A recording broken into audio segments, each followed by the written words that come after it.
Oke, lanjut materi ke-13 tentang kelas diagram dari perkuliahan OOP. 13 kelas diagram, selalu satu lagi yaitu Java GUI. Pertemuan 14 dan 15 jadi satu. Lalu bisa lanjut ke UAS dan selesai sudah semester ini. Wah, senang sekali gitu ya.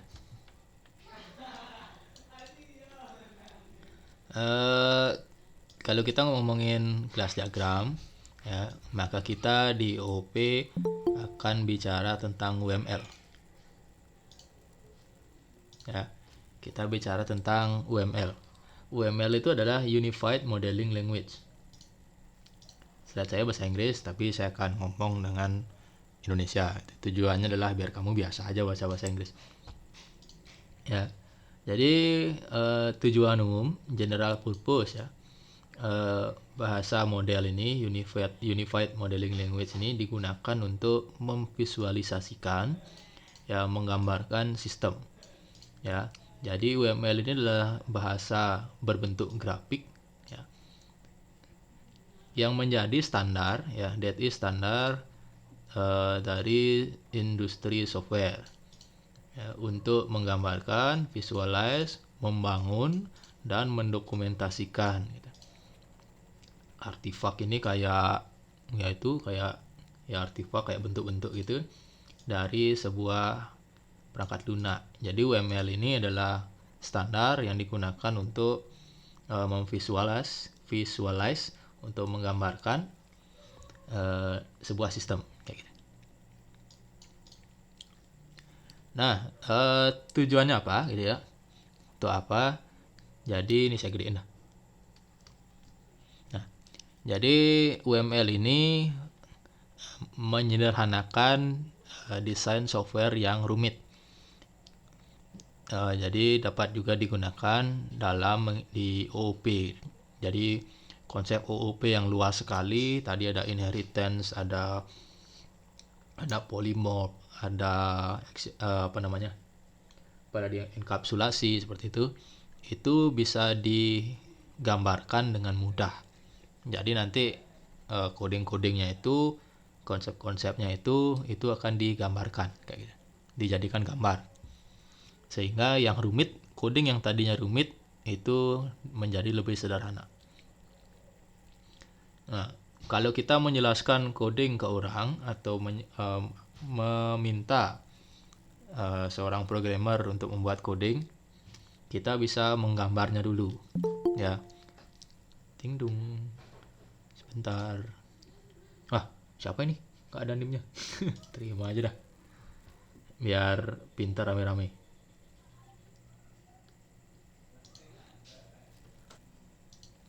Ya, jadi ketika kita ingin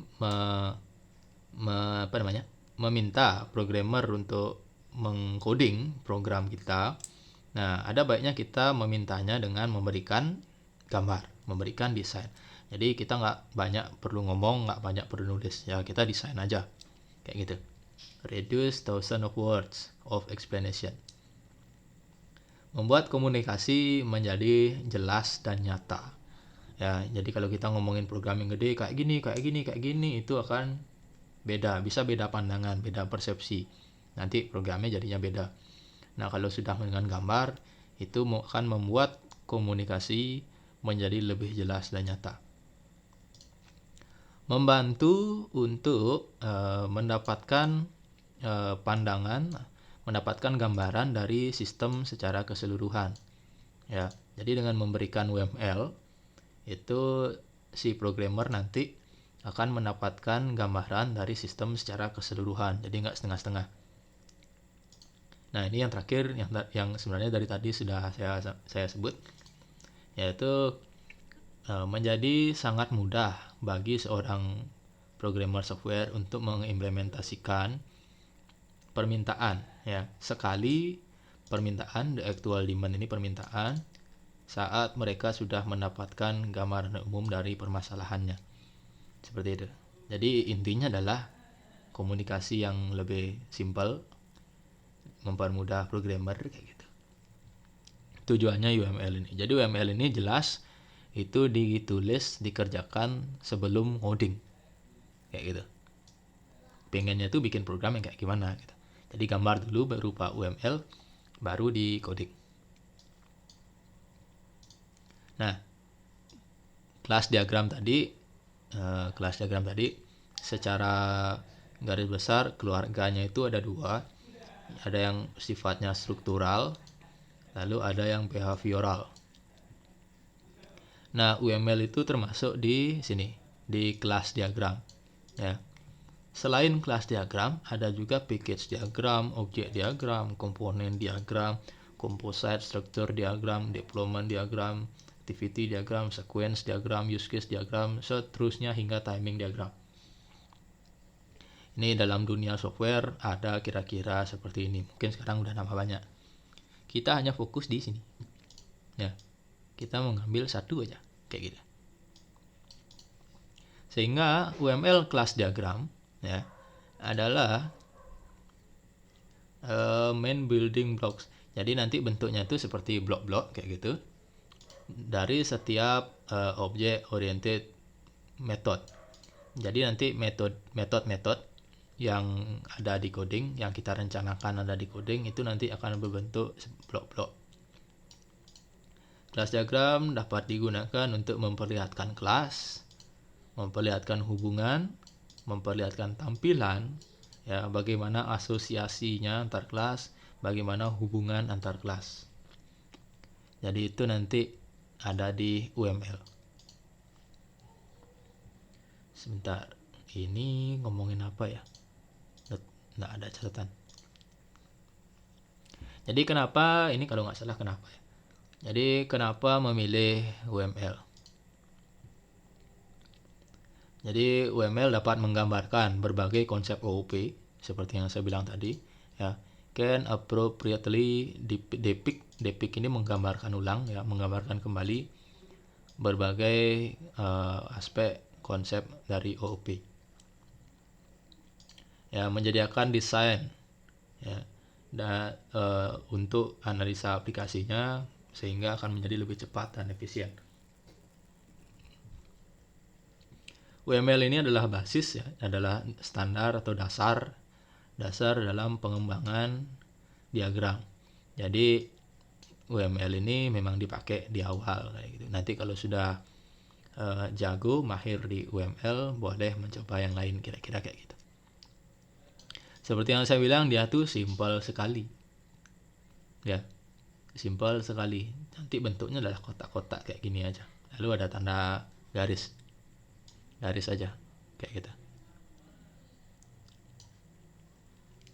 Jadi ada ini kotak paling atas. Kotak paling atas ini adalah class dog. Jadi kita bisa tahu ini class dog. Lalu kotak bawahnya kita tahu kalau ini adalah variabel. Ya, ini adalah field variabel, string name, string color. Bawahnya lagi kita tahu ini adalah method, kayak gitu. Nah, ada garis. Lalu di sini dikatakan adalah object of dog. Jadi D1 ini adalah makhluk yang diciptakan menggunakan blueprint atau cetakan dog, kayak gitu. Nah, si D1 punya metode run dan punya metode atau menggonggong. Saya kayaknya belum bikin, ya udah sekarang saya bikin dulu. File, new project, next, test, diagram.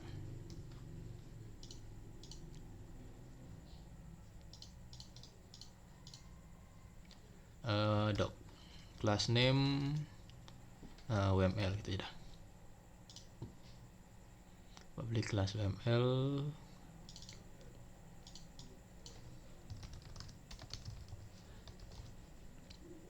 Class doc.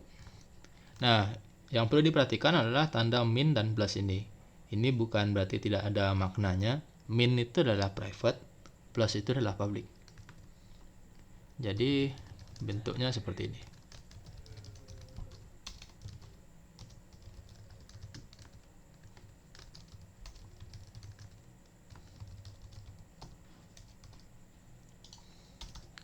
Dah, kita punya class dog. Lalu kita berarti ini adalah kelas main, kelas main.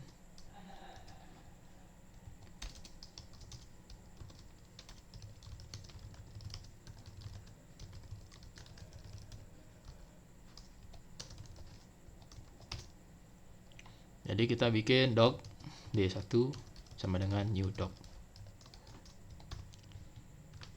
Lalu si doc itu punya void run dan void bulk. Oh sorry, ini ada gininya ya.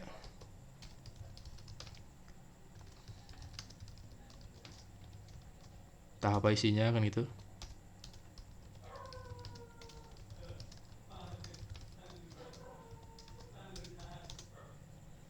Nah kayak gitu. Ini juga dimiliki oleh si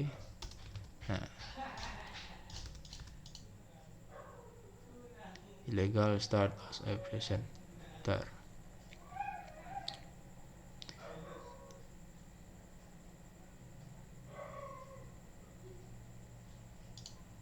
Apa yang kurang ini? Coba saya bikin dari awal.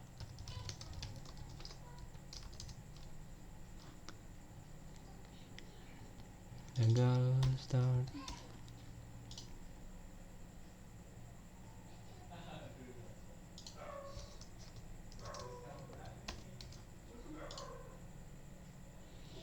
Titik apa ini?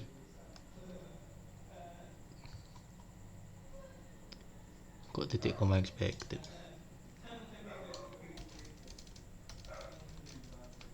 Oke, anggaplah begini dulu gitu ya, kan memang nggak ada isinya sih.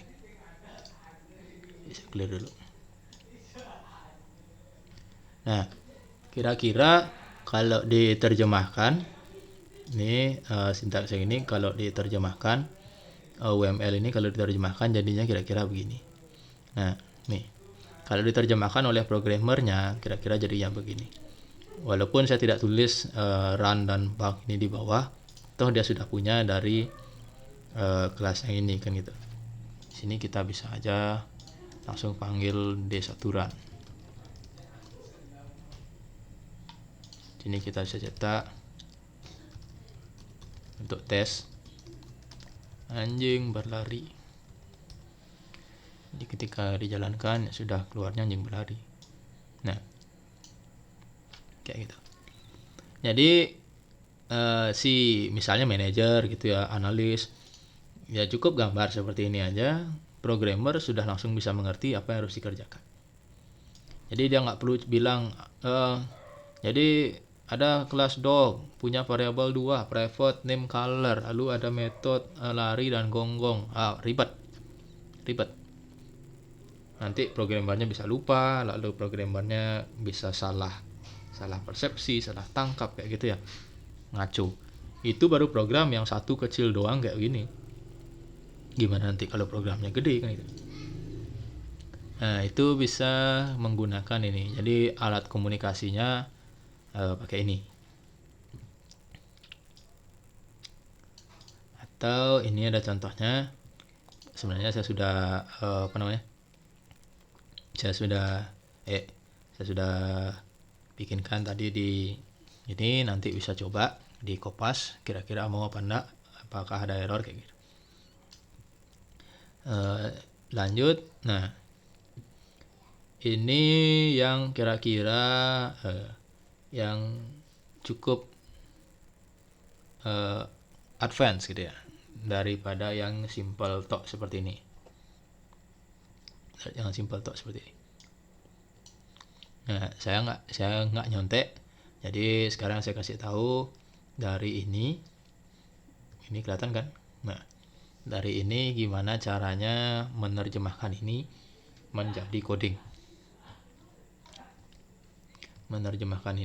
coding. Saya new kelas dulu. Ini apa namanya? Animal.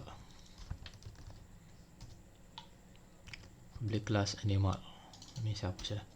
Biar default. Jadi si animal itu punya private string name dan private string color. Kayak yang tadi ya. Jadi melihatnya itu dari per block.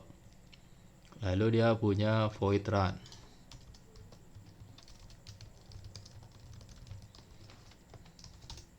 Jadi lihatnya itu adalah per blok. Oke, kalau blok ini sudah selesai. Diterjemahkan menjadi coding seperti ini. Lalu kita lihat ada garis inheritance, garis warisan. Ya, jadi ada cat dan dog. Berarti kita bikin kelas cat extends animal.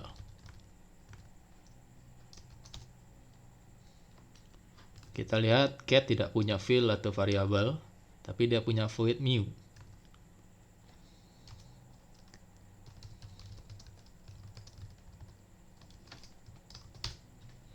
Selesai. Public void new. Isinya dalamnya apa terserah. Lalu kita lihat inheritance lagi. Ini ada tulisannya, kadang nggak ada gitu ya. Inheritance dog. Ini kopas. Dog. Lalu bark, gonggong. Kok error ini? Class dog, duplicate class. Dimana saya bikin kelas dog? Mungkin ini bentrok dengan coding-coding saya yang lain ya. Jadi saya bikinnya gugup. Oke, nah error. Karena dari tadi saya bikin kelas namanya dog semua. Oke, ini saya ganti dengan gugup karena tadi ada bentrok namanya kembar. Nah, segitiga ini sudah selesai. Jadi blok ini diselesaikan. Ingat mana minus, mana plus, private dan public. Seperti itu, ini adalah variabel atau field, ini adalah method. Dog dan cat tidak punya field, tidak punya variabel, tapi dia punya method masing-masing. Diterjemahkan menjadi coding seperti ini. Nah, satu lagi adalah ini. Object of child class. Jadi object of child class. Jadi kalau kita bicara objek itu berarti kita sudah bicara program utama biasanya. Kelas utama main biar nggak bentrok first gitu lah.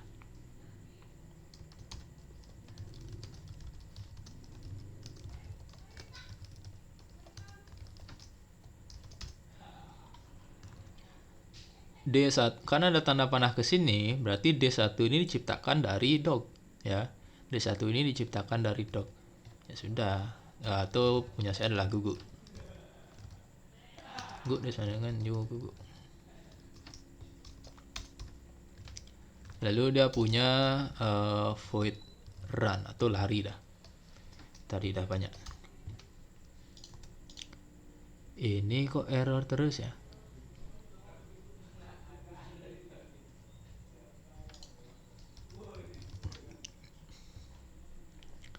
Ada yang tahu ini kenapa saya tidak dikasih memberi void di dalamnya? Kira-kira ada yang tahu apa penyebabnya?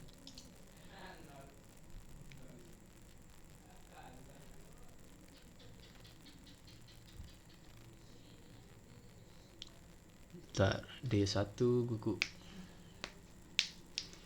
Ada yang tahu? Ini saya jalanin dulu. Error. Sorry, ini exception. Jangan sebut ini error. Ini exception. Pengecualian. Codingnya benar. Ya, cuma kebetulan aja nggak bisa diterapin. Dimananya saya lupa ini.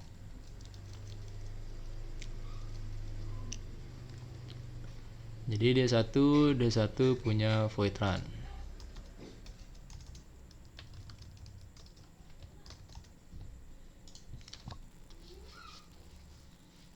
Tapi ini di kelasnya ini ya. Ini jadinya dia punyanya run ini di kelasnya first. Ini kan bukan kelas first kayak gitu.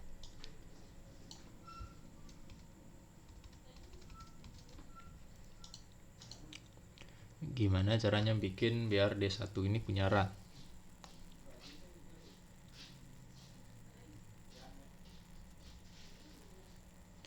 Selain bikin di Google. Wah, ini buka contekan dulu ya.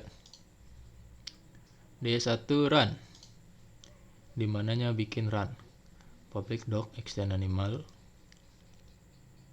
Oh, runnya itu dimasukkan ke dalamnya dog. Jadi runnya dimasukkan ke sini, public void run, ya bisa lah. Nah, jadi si D1 bisa run. Run ini anggap saja tulisan lari. Udah jalanin. Oke. Kira-kira kayak gitu. Jadi menerjemahkan diagram UML ke coding. Jadi dikerjakan, diselesaikan itu per blok. Jadi lihat dulu bloknya. Sudah selesai yang ini, lihat blok lagi satu, apa hubungannya, ternyata inheritance, berarti ada kata extend, jangan lupa. Ini juga inheritance, ada kata extend. Ini tidak inheritance, tapi D1 itu diciptakan dari dog. Ya sudah, dog D1 atau guguk D1. Kayak gitu kira-kira. Ada yang ditanyakan? Ada yang ditanyakan enggak?